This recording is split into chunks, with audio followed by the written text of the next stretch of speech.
오늘 은혜 받으실 말씀은 히브리서 11장 6절 말씀입니다. 히브리서 11장 6절 말씀을 다 같이 봉독하겠습니다. 믿음이 없이는 하나님을 기쁘시게 하지 못하나니 하나님께 나아가는 자는 반드시 그가 계신 것과 또한 그가 자기를 찾는 자들에게 상 주시는 이심을 믿어야 할지니라. 아멘. 우리 하나님께 모든 영광을 올려드립니다. 우리 믿음으로 고백합니다. 오늘은 참으로 좋은 날입니다. 우리 모두에게 좋은 일이 있습니다. 오늘 믿음의 역사 세 번째 날, 믿음의 적용에 대해서 어떻게 우리가 믿음을 활용할 수 있느냐. 우리가 믿음이 있다 하면서도 믿음을 활용하지 못하면 아무런 의미가 없습니다. 은행에 내가 돈을 갖고 있어도 돈을 써야 내 돈이 되지, 쌓아놓고 있다 쓰지도 못하고 죽으면 자손들끼리 재산 싸움만 하는 것입니다. 믿음은 활용해야 됩니다. 믿음을 땅에 묻어놓고 있으면 안 됩니다. 그래서 5달란트, 2달란트, 1달란트 그 교훈을 통하여 5달란트 받은 사람은 5달란트를 남기고 2달란트 받은 사람은 2달란트를 남기고, 그래서 하나님 예수님께 큰 칭찬을 받았는데 1달란트 받은 사람은 땅에 묻어놨다가 예수님으로부터 책망을 받았습니다. 그래서 우리는 우리가 준 믿음을 활용해야 됩니다. 각자에게 믿음의 분량을 주셨습니다. 예수를 믿을 때 어떤 사람에게는 1달란트의 믿음을 주시고 2달란트의 믿음을 주시고 5달란트의 믿음을 주었습니다. 지혜로운 영국 사람들이 그 달란트를 번역할 때 탤런트로 번역했습니다. 재능으로 번역을 했습니다. 우리가 각자에게 재능, 믿음의 분량을 주신 것입니다. 그것을 활용해야 되는데 활용하지 못하기 때문에 우리 삶 가운데 아무런 역사가 나타나지 않는 것입니다. 조영기 목사님께서 늘 전 세계 교회 성장 세미나 하실 때 하신 말씀이 기억납니다. 교회 성장 세미나는 무조건 모두가 다 큰 교회를 갖게 하는 세미나가 아니다. 하나님께서 주의종으로 부르실 때 50명, 100명, 1000명, 10,000명, 10만 명 목회할 수 있는 그런 믿음의 분량을 주셨는데 활용하지 못하고 평생 50명을 할 수 있는데 10명에 머물러 있고, 100명을 할 수 있는데 20명에 머물러 있고, 1000명을 할 수 있는데 100명에 머물러 있기 때문에 교회 성장 세미나를 통해서 믿음을 개발하고 믿음을 활용하고 믿음을 잘 적용시켜서 사천의 영성을 통하여 꿈꾸고 믿고 생각하고 바라보고 고백해서 이루게 한다. 그것이 바로 교회 성장 세미나의 목표라고 말씀하신 기억이 납니다. 오늘 이 아침에 우리가 가진 그 믿음의 분량을 극대화할 수 있는 그런 은혜가 있게 되기를 바랍니다. 어떻게 우리의 믿음을 활용하느냐, 그 가장 중요한 것, 기본이 믿음의 기도입니다. 기도하지 않는 사람들은 아무런 역사를 일으킬 수가 없습니다. 대단히 불행하게도 예수 믿으면서 기도하지 않고 신앙생활하기 때문에 많은 문제에 갇혀 있는 것입니다. 헤어나지 못해요. 문제에 닫혀진 문을 여는 열쇠가 기도인데 기도하지 않으니까 늘 문이 닫혀 있는 것입니다. 그래서 마가복음 11장 24절에 이렇게 말씀합니다. 그러므로 내가 너에게 말하노니 무엇이든지 기도하고 구하는 것은 받은 줄로 믿으라. 그리하면 너에게 그대로 되리라. 믿음을 갖고 기도하라는 것입니다. 엊그제도 우리 교회 우리 청장일국 자녀 하나가 지금 세브란스에 9개월밖에 안 되는데 아이가 굉장히 지금 힘들고 어려운 상태에 있습니다. 기도해 주십시오. 그 부모가 전화로 아이를 위해서 기도를 받고 또 제 사무실에 와서 기도를 받았어요. 믿음의 기도입니다. 믿음의 기도. 우리 아이가 살아날 줄 믿습니다. 그 기도가 여러 번 지금까지 죽음의 고비를 넘겼는데 이 아이는 지금 죽음과 싸우고 있어요. 태어나서부터 그 고비고비를 넘겨서 지금 9달이 됐는데 하나님께서 믿음의 길을 통해서 놀라운 일을 이루실 줄 믿습니다. 기도해야 됩니다. 기도하지 않고는 아무런 역사가 나타나지 않습니다. 신앙생활하면서 기도하지 않고 신앙생활 하는 것처럼 위험한 일이 없습니다. 스스로 문제 속에 자기가 빠지고 있는 것입니다. 기도하지 않으니까 인간적인 생각이 들어오고 인간적으로 말하고 인간적으로 행동하고, 그래서 더 큰 문제를 안고 살아가게 되는 것입니다. 그래서 우리는 믿음의 기도를 드려야 되겠다. 믿음의 기도를 드리면서 둘째로 하나님을 기쁘시게 하는 삶을 살아야 되겠다. 오늘 6절 말씀에 믿음이 없이는 하나님을 기쁘시게 하지 못하나니 하나님께 가는 자는 반드시 그가 계신 것과 그가 자기를 찾는 자들에게 상 주시는 이심을 믿어야 할지니라 말씀하신 것처럼, 하나님 앞에서 의식을 가지고 하나님을 기쁘시게 하는 신앙, 하나님 앞에서의 의식, 마르틴 루터의 종교개혁을 일으켰던 그 신앙의 모토입니다.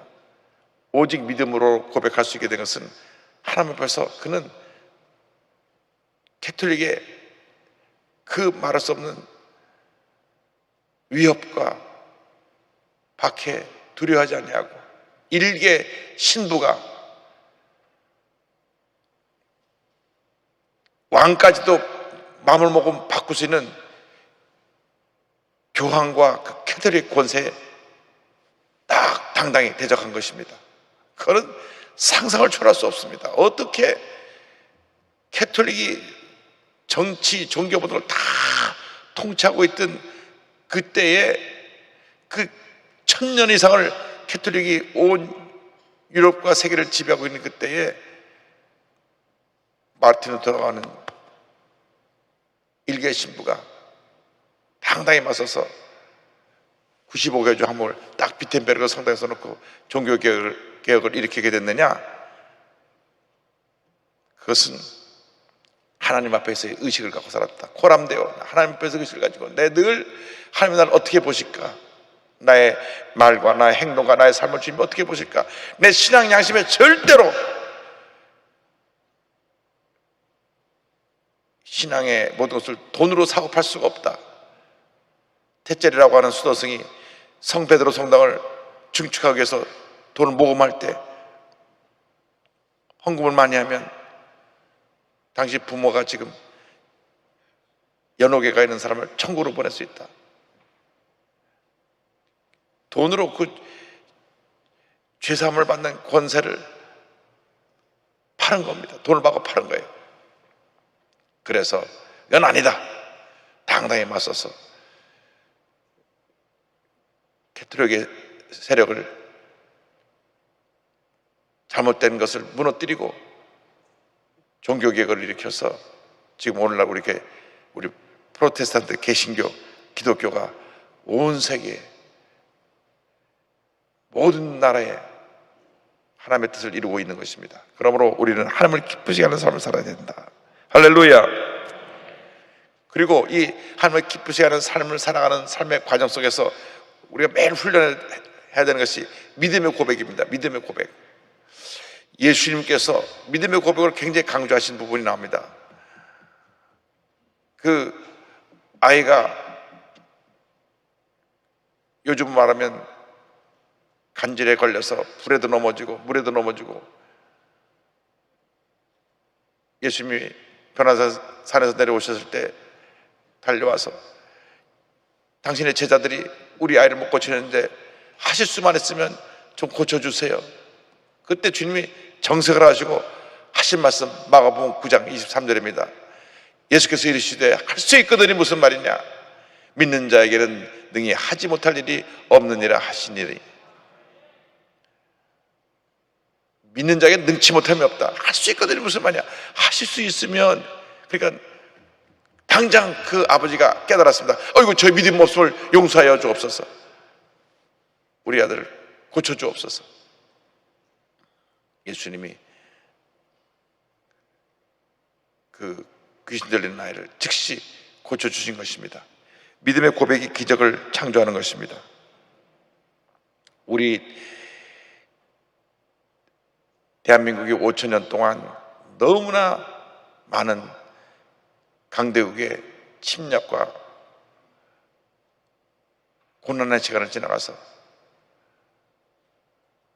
인사가 밤새 안녕하셨습니까? 밤새 안녕하셨습니까? 밤새 무슨 일이 일어나지 않았냐? 밤새 안녕하셨습니까? 또 옛날 인사가 뭡니까? 아침 드셨습니까? 얼마나 우리가 굶고 지낸 시간이 많았으면, 조금만 힘들면 못 살겠다, 죽겠다, 할 수 없다. 그래서 서대문 시대에 내가 귀에 못 박혀 들은 것이 절대로 못 살겠다, 죽겠다 하지 마라. 할 수 있다, 하자, 하면 된다, 믿음으로 고백하라는 우리 목사님께서 그렇게 믿음의 고백을 강조하셨던 생각이 납니다. 그것은 성경이 우리에게 가르쳐주고 있는 것입니다. 미국에서 공부하고 있을 때 ABC 방송에서, 미국의 3대 방송 중에 하나인데, 집 나간 자녀들과 그 부모님과 그 자녀를 찾아서 부모님과 전화로 연결해주는 그러한 프로그램이 있었습니다. 그 당시 1년에 300만 명 이상이 아이들이 집을 나갔어요. 그런데 집을 나간 지 거의 10년 가까이 되는 딸을, 플로리다에 있는 엄마가 뉴욕에 있는 딸을 찾아가지고 결국 전화로 연결됐습니다. 그래서 전화 연결을 하는 장면하고 딸은 얼굴을 보이고 싶지 않다 그래서 얼굴을 모자이크 처리하고 그 엄마랑 나오는데, 엄마가 울면서 거의 10년 만에 집 나갔던 딸을 전화가 연결되니까 너 왜 집을 나가냐고 막 엄마가 너를 얼마 찾냐 아냐고 울면서 얘기를 하니까 그때 한 말이 있습니다. 그때 엄마가 아빠랑 싸우다가 나한테 뭐라 그랬냐고, 꼴도 보기 싫다고, 어떻게 너 같은 게 태어났냐고, 꺼져버리라고. 사춘기에 있던 이 딸이, 야, 난 엄마가 꼴도 보기 싫은 아이구나, 너 같은 게 왜 태어나갖고 내 속을 새기냐 그러는구나, 난 태어나지 않아야 될 딸이었구나, 꺼져버리라고, 나가 썩 꺼져버리라고, 보기도 싫다고. 그날로 보따리 싸고 나간 거예요.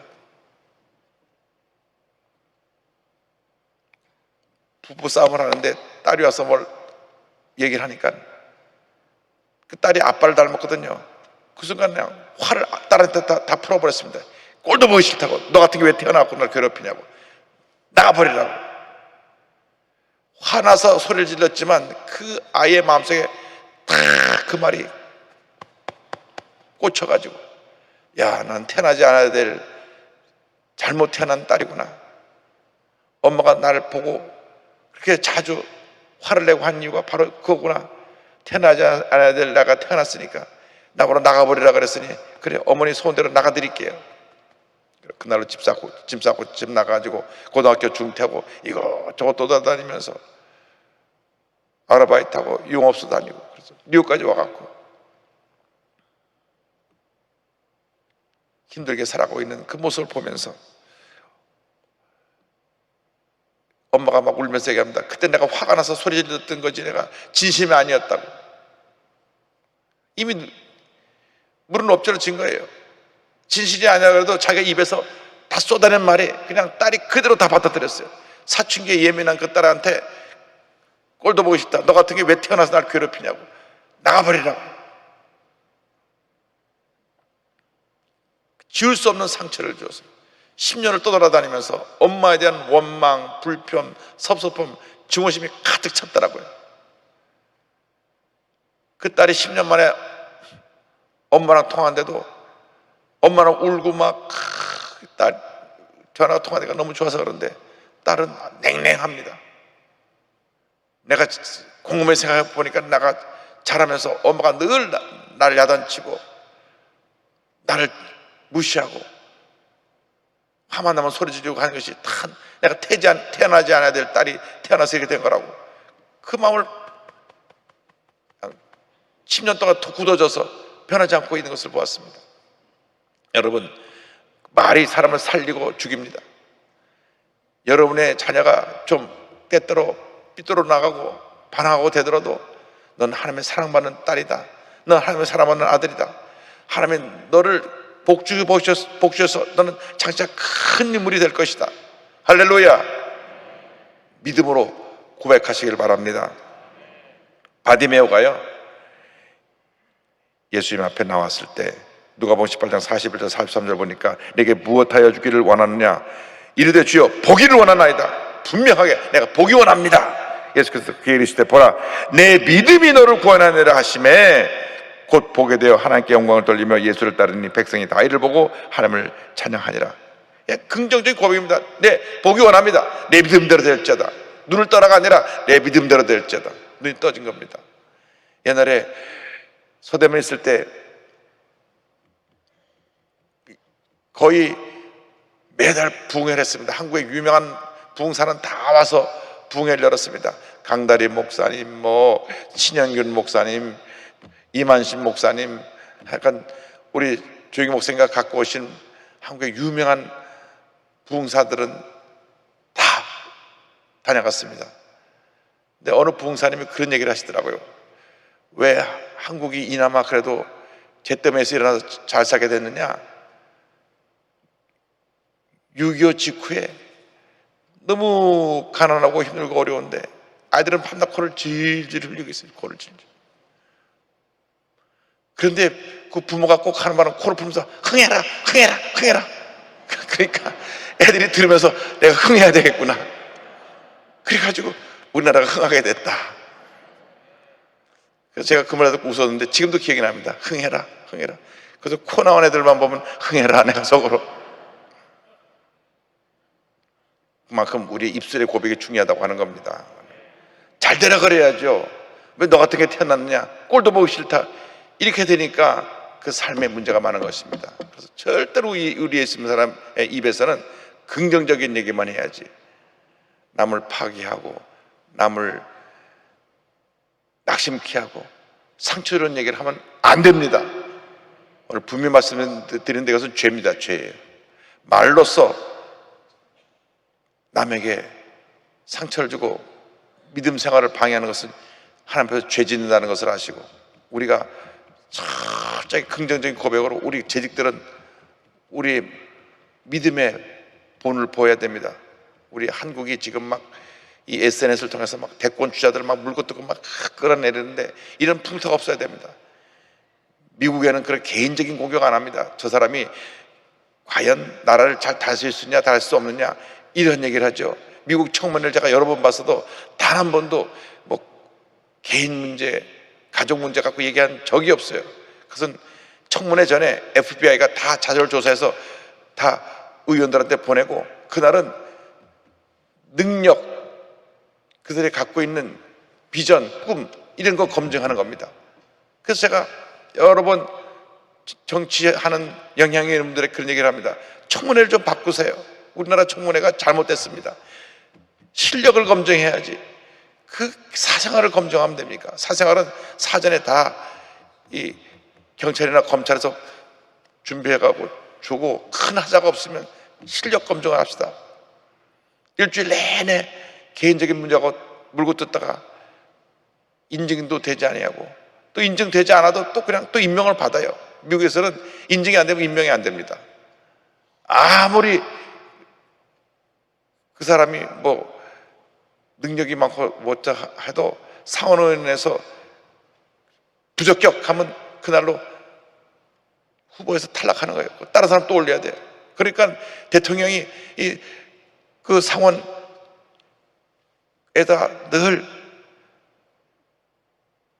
잘 부탁한다고 그러고 눈치를 보고 그렇게 해서 미국의 민주주의가 딱 균형을 맞춘 것입니다. 우리는 뭐 임명 안 해. 인준 안 해요. 그냥 임명. 인준 안 해. 또 임명. 그걸 왜 청문회를 하는지 모르겠어요. 우리가 배울 것은 배우고 고칠 것은 고쳐야 됩니다. 근데 중요한 것은 긍정적인 고백을 해야 된다. 로마서 10장 10절 사람이 마음으로 믿어 의에 이르고 입으로 신하여 구원에 이르느니라. 할렐루야. 그리고 믿음이라는 그것은 순종과 행함입니다. 믿음은 순종과 행함이에요. 많은 믿음의 조상들이 믿음의 순종을 통하여 하나님의 놀라운 역사를 이루었는데 대표되는 사람이 아브라함입니다. 아브라함은 100세 때 얻은 아들을 바치라고 할 때 순종했어요. 창세기 22장 2절로 3절에 이와 같은 말씀이 나옵니다. 야훼께서 이르시되 내 아들 내 사랑하는 독자 이삭을 데리고 모리아 땅으로 가서 내가 내게 일러준 한 산 거기서 그를 번제로 드리라. 3절이 중요합니다. 아브라함이 아침에 일찍 일어나 나귀의 안장을 지우고 두 종과 그 아들 이삭을 데리고 번제에 쓸 나무를 쪼개어 가지고 떠나 하나님이 자기에게 일러주신 곳으로 가더니, 아침 일찍 하나님께 바치라고 한 아들을 데리고 떠납니다. 아마 밤잠 못 잤겠죠. 모든 일은 이게 새벽 기도하는 사람 통해서 좋은 일이 일어나게 되는데 새벽에 결단한 겁니다. 홍해가 갈라진 것도 새벽이고 여리고가 무너진 것도 새벽이고 다 아침입니다. 창세기 22장 12절입니다.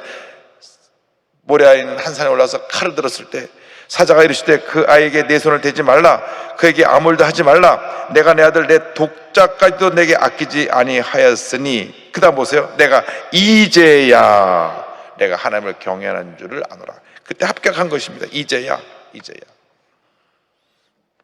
사라밧 과부가 있습니다. 사라밧 과부는 기근에 먹을 것이 없어서 마지막 밀가루 한 움큼 가지고 기름 몇 방울 가지고 그것을 음식을 만들어서 아들과 자기가 먹고 죽으려고 했는데, 웬 평생 처음 보는 사람이어서 그걸 만들어서 먼저 내게 갖고 와라. 그러면 너희 가족이 이 가뭄이 다 지날 때까지 먹을 것이 떨어지지 아니하리라. 사라밧 과부가 처음 보는 사람이었지만 영적인 여인이었습니다. 하나님의 사람이구나, 순종해야지. 그래서 그것을 음식을 만들어 엘리에게 먼저 갖다 주었더니 이 사라밧 과부통에 밀가루가 품은 또 생기고 품은 또 생기고 품은 또 생기고 품은 또 생겨서 그 3년 반 기근을 한 번도 굶주지 않고 배불리 먹고 잘 지내게 됐던 것입니다. 믿음이라는 것은 순종과 행함입니다. 그리고 나하만 장군이 있습니다. 요단강에 가서 7번 씻으라고 하니까, 아니 우리나라에 더 좋은 물이 많은데 왜 그 꾸정물 같은 데서 내가 7번 들어가야 되느냐. 그때 하인들이 선자의 말씀에 순종하세요. 그 말씀 듣고 7번 들었다 나오니까 온몸이 완전하게 이 한센병 나병에서 고침받고 새 사람이 되었던 것입니다. 그러므로 오늘 우리 셋째 날 우리에게 꼭 필요한 것이 믿음의 기도, 믿음의 고백, 믿음의 행함이라는 것을 잊지 말고 주님 오시는 날까지 큰 믿음의 역사를 이룬 여러분 되기를 주님의 이름으로 축원합니다. 기도하겠습니다. 사랑이 무한하신 하나님 아버지, 우리가 일생 살아가는 동안 믿음으로 기도하고 믿음으로 고백하고 믿음으로 행해서 위대한 하나님의 사람으로 기적을 행하며 살아가는 저희 모두가 되도록 은혜 내려 주옵소서. 예수님의 이름으로 기도드립니다. 아멘. 문제와 손을 갖고 오신 분은 가슴에 손 얹고, 몸이 아픈 분이나 가족 중에 아픈 사람인 사람은 아픈 곳에 손 얹고 기도합니다. 사랑과 은혜와 자비가 무한하신 하나님 아버지, 주님께서 이 시간 친히 안수하여 주셔서 절대 긍정의 믿음으로 모든 문제를 이겨내고 모든 병을 물리치고 승리하는 저희 모두가 되게 하여 주시옵소서. 모든 병에서 노인함을 받을지어다. 나는 고침 받았습니다. 건강하게 되었습니다. 우리 가족이 건강하게 되었습니다. 주님이 건강을 준 줄로 믿습니다. 기도 제목이 응답되었습니다. 자녀가 잘 될 것입니다. 가족이 복을 받고 직장과 사업이 복을 받을 것입니다. 좋은 일이 일어날 것입니다. 한평생 믿음의 고백을 하며 병을 물리치고 주님 앞에서 건강을 유지하고 문제를 해결하고 승리하는 삶을 살아가는 저희 모두가 되게 하여 주시옵소서. 나사렛 예수 그리스도의 이름으로 명하노니 모든 문제는 떠나갈지어다. 모든 질병 물러갈지어다. 머리끝부터 발까지 모든 질병은 떠나가라. 주님의 신 평안함이 임할지어다. 귀한 예물에 축복하여 주셔서 기도의 제목들이 다 응답되게 하시고 주님의 뜻이 이루어지게 하여 주시옵소서. 예수님의 이름으로 기도드립니다. 아멘. 지금은 우리의 구세주 예수 그리스도의 무한하신 은혜와 하나님 아버지의 큰 넓으신 사랑과 성령의 감동감과 인도교통 충만하게 하시며 믿음의 기도와 믿음의 고백과 믿음의 행함으로 날마다 기적을 체험하기를 원하는 주님의 귀한 백성들 위해 지금도 영원토록 함께 있을지어다. 아멘.